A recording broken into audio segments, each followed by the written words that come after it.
Hai, selamat datang di channel Diary April 89. Ayo, subscribe dulu sebelum nonton. Bentar.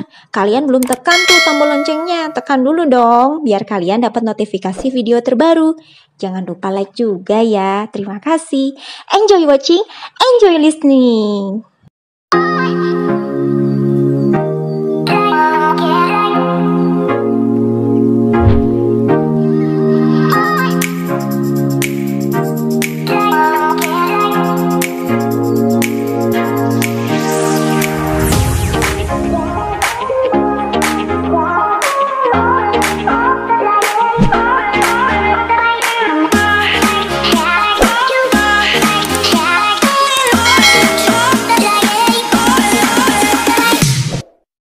Anjani, si gadis broken home. Kisah ini diangkat dari kisah nyata dengan nama yang disamarkan. Pada tahun 1989, pukul 21, lahirlah seorang anak perempuan yang cantik. Menurut cerita ayahnya, anak perempuan ini lahir dengan mata yang sangat indah, seperti memakai celak atau eyeliner, dan bibir yang merah seperti sudah dipakaikan lipstik. Lalu diberi namalah anak ini Anjani. Anjani adalah seorang anak yang introvert. Jarang bergaul dengan tetangga sekitar rumah. Karena memang jarang sekali diizinkan oleh ayahnya untuk bergaul dengan tetangga. Anjani terlahir di keluarga yang sangat sederhana. Karena Anjani anak pertama, ia begitu sangat disayangi. Seluruh perhatian hanya untuknya. Bahkan saat ayahnya kerja keluar kota pun, Anjani terkadang diajak ikut untuk liburan. Anjani menceritakan saat liburan yang dia ingat sewaktu dia kecil.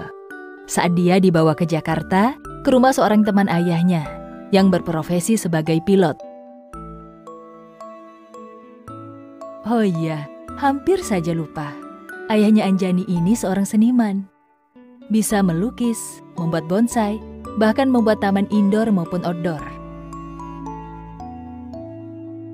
Ataupun membuat dekorasi di panggung-panggung. Bahkan banyak sekali lukisan dan bonsai di rumah yang dibuat oleh ayahnya Anjani. Anjani tentu saja bangga pada ayahnya. Oke, balik lagi ke cerita saat Anjani pergi liburan. Saat itu, Anjani mungkin berusia 3 tahunan. Hanya memori-memori tertentu saja yang terekam. Yang dia ingat saat itu, dia diajak untuk menemani ayahnya bekerja membuat sebuah taman di rumah seorang temannya yang berprofesi sebagai pilot yang bertempat tinggal di Jakarta. Di sana ada seorang anak laki-laki seumuran Anjani. Sebut saja namanya Dido. Dido selalu mengajak Anjani bermain. Rumah Dido sangatlah besar dan luas. Bisa dibilang orang yang kaya raya. Di dalam kamar mandi Dido saat itu, yang Anjani ingat ada sebuah bathtub dengan sebuah perosotan. Jadi Anjani senang sekali mandi di situ.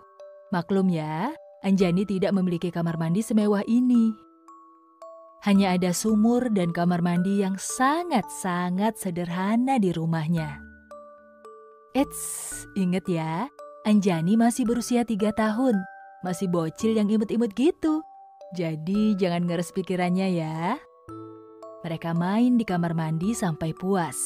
Main perosotan, berendam.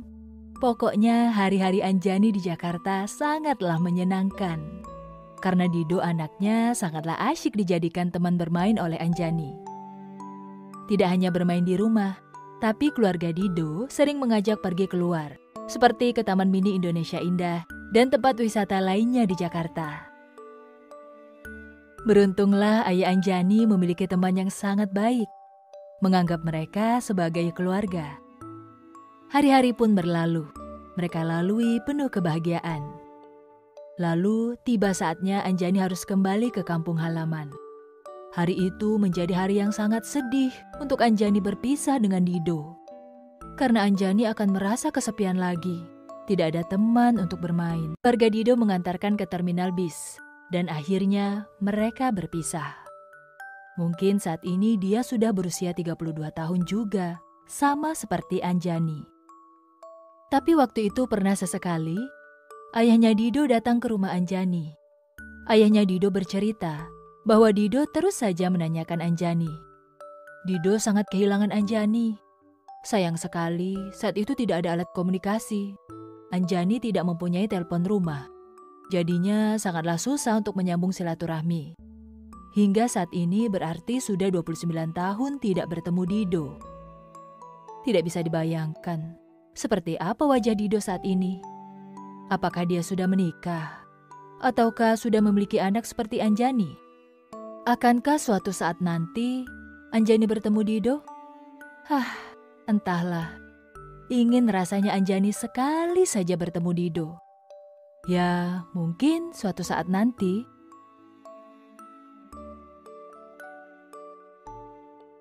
Anjani sudah berusia 4 tahun. Ibu Anjani sedang hamil tua. Artinya, Anjani saat itu akan segera memiliki adik. Dan tiba saat ibunya Anjani melahirkan.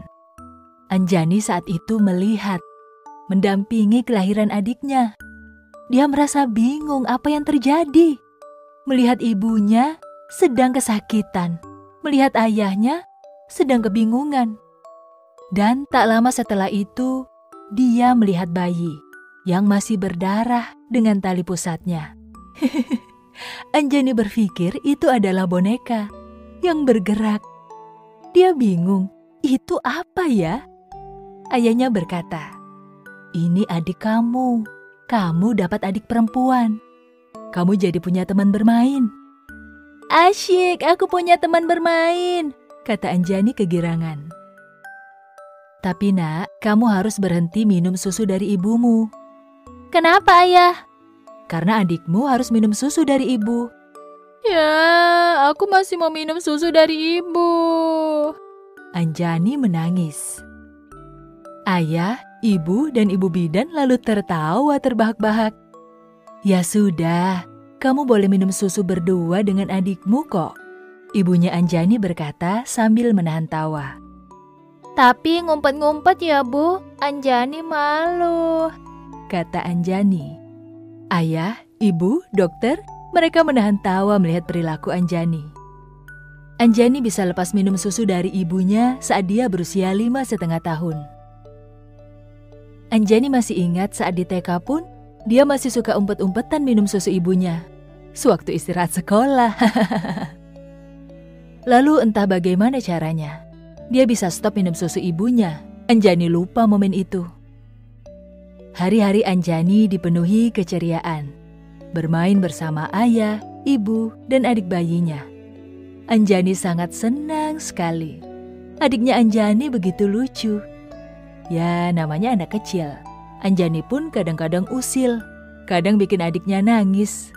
Terus disewotin dia sama ayah ibunya. Sayangnya, kebahagiaan ini tidak berlangsung lama. Saat itu sudah 2,5 tahun usia adiknya Anjani. Suasana rumah sudah mulai berubah. Entah apa yang terjadi.